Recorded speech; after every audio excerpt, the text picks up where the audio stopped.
নমস্কার বন্ধুরা, আমি মৌসুমি রান্নাঘরে আপনাদের স্বাগত। আজ আমি রান্না করব ইলিশ মাছের ভাপা।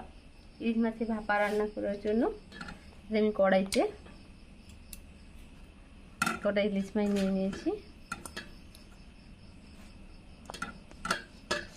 ইলিশ মাছ আগে থেকে নুন হলুদ মাখিয়ে রেখেছিলাম।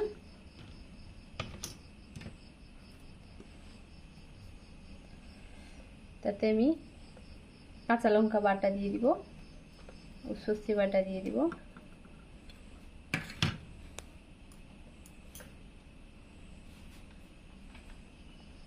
হাফ চামচ হলুদ গুঁড়ো দিয়ে দিব,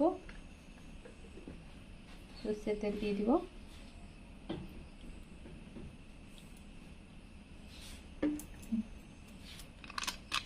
এক চামচ গোলমরিচ গুঁড়ো দিয়ে দিব।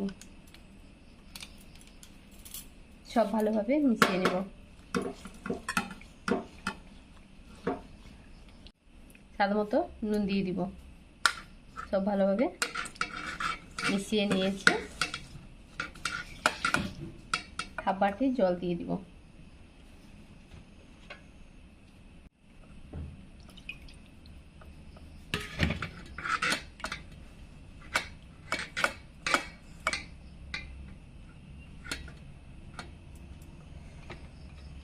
কয়েকটা কাঁচা লঙ্কা কেটে রেখেছিলাম দিয়ে দিব।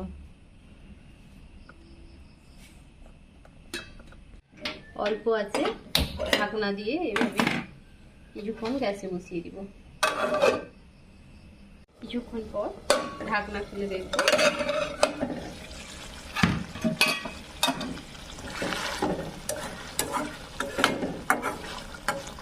মাছ ভালোভাবে সেদ্ধ হয়ে গেছে। এবার নামিয়ে নিব।